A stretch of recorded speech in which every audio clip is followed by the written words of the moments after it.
यह तस्वीर आपको याद होगी जब लॉकडाउन के बाद भी ऑनलाइन कंपनियों ने कोचिंग संस्थानों को और स्कूल और कॉलेज को खुलने नहीं दिया था और शिक्षक दर दर भटकने को मजबूर हो गए थे। कोचिंग संचालक और शिक्षण संस्थाओं के संचालक परेशान हो रहे थे। तब शिक्षा से संबंधित एक संगठन ने आमरण अनशन की शुरुआत की। आमरण अनशन 7 दिन चला। 7वें दिन जब हमने तत्कालीन शिक्षा मंत्री से बात की तो उन्होंने कहा कि कोई बात नहीं, आमरण अनशन करते मर जाएंगे तो भी मुझे कोई फ़र्क नहीं पड़ता, मैं शिक्षण संस्थाओं और कोचिंग संस्थानों को नहीं खोलूँगा। तब ऑल कोचिंग महासंघ के नेतृत्व में हमें उस आमरण अनशन में शामिल होना पड़ा और 2 दिन में शिक्षा मंत्री को झुकना पड़ा और हमारी कोचिंगें खोली गई। यह आंदोलन सफल रहा।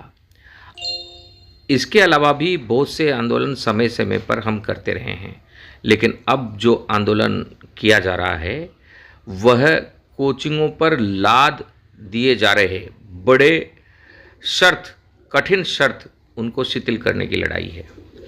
मुख्यमंत्री ने विधेयक पर हस्ताक्षर कर दिए हैं, इसका मतलब ये नहीं कि यह बदला नहीं जा सकता। विधेयक को दोबारा भी पेश किया जा सकता है। तो आइए इस लड़ाई में आप और हम मिलकर लड़ते हैं, वरना ये शर्तें न तो आज हमसे पूरी हुई है न कल पूरी होंगी। लेकिन अगर आप एक कदम चलकर आज 11:30 बजे हाउसिंग बोर्ड आते हैं तो हम निश्चित ही लड़ाई जीतेंगे। यह आंदोलन आखिर ऑल कोचिंग इंस्टीट्यूट महासंघ के बैनर तले ही क्यों लड़ा जाए? उत्तर सीधा सा है, अब तक जितने भी आंदोलन किए हैं उनमें हम सफल हुए हैं। कोचिंग हब से लेकर मुख्यमंत्री अनुप्रति योजना तक हर लड़ाई में हमने हमारी जीत दर्ज की है, क्योंकि आप गुरुजनों का, संचालकों का आशीर्वाद एवं समर्थन हमेशा बना रहा है। यही कारण है कि विगत 3 वर्षों से लगातार आंदोलन करते हुए भी हमने 1 रुपया भी किसी से चंदा नहीं मांगा है, क्योंकि हमें पता है कि अगर हम पैसा लेंगे तो संगठन बदनाम हो जाएगा। लिहाजा हम पदाधिकारियों ने अपनी तरफ से ही पैसा लगा कर इस संगठन को सींचा है। अब वक्त आ गया निर्णायक लड़ाई का। अगर कोई चाहता है कि वह स्वयं लड़े तो उसे आगे आना चाहिए। हमें कोई शौक नहीं है कि इस लड़ाई को लड़ें और सरकार के विरुद्ध खड़े होकर सरकार के गुस्से का हम कारण बने और सरकार की आने वाली कार्रवाइयों का भी हम सामना करें। लिहाजा बड़ी खुशी होगी अगर कोई इस लड़ाई को लड़ने की जिम्मेदारी लेता है और सफल करने की जिम्मेदारी लेता है। नहीं तो ऑल कोचिंग इंस्टीट्यूट महासंघ हर बार की तरह जिम्मेदारी लेकर नहीं, जिम्मेदारी को समझते हुए इस लड़ाई में कूद चुका है। हम किसी से पूछने के लिए, किसी के परमिशन का इंतज़ार नहीं करते हैं। जब भी कोचिंग संचालकों पर किसी भी प्रकार का कोई कष्ट आता है तो बिना पूछे ही, बिना 1 रुपया चंदा मांगे ही हम कूद पड़ते हैं। जो पदाधिकारी अपनी मर्जी से कुछ देते हैं उसी से लड़ते रहते हैं, क्योंकि हमारे लिए यह कोचिंग संचालकों की लड़ाई के साथ साथ राष्ट्र को निर्मित करते हुए विकास की मार्ग पर आगे बढ़ने का भी युद्ध है। पूर्व के कार्यों की तरह यह भी माननीय उच्च न्यायालय द्वारा हम पर सरकार की गलती के कारण लादा जा रहा एक बोझ है।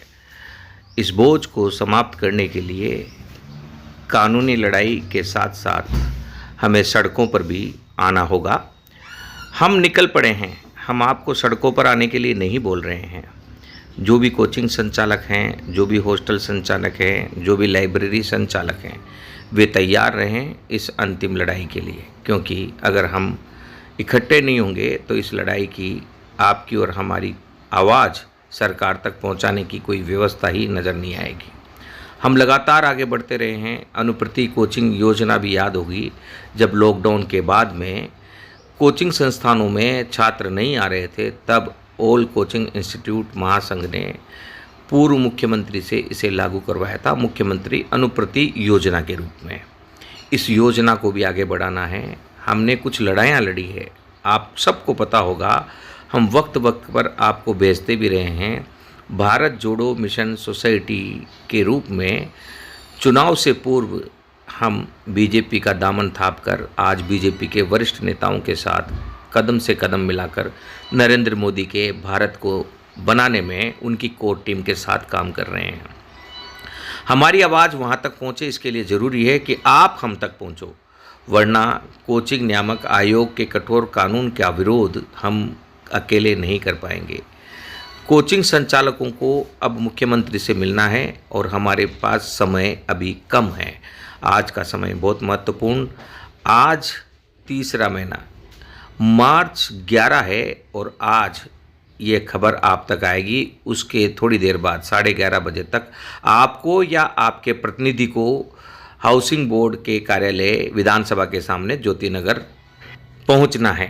पूर्व की भांति अपने परिचित नेताओं के भरोसे न रहें। हो सकता है आपकी पहुंच मुख्यमंत्री तक हो, लेकिन जब तक आप संगठित होकर आवाज़ बुलंद नहीं करोगे तब तक मुख्यमंत्री भी आपकी बात को मानने से इनकार ही करते रहेंगे और यही होता रहा है। अब समय नहीं है, अंतिम मौका है।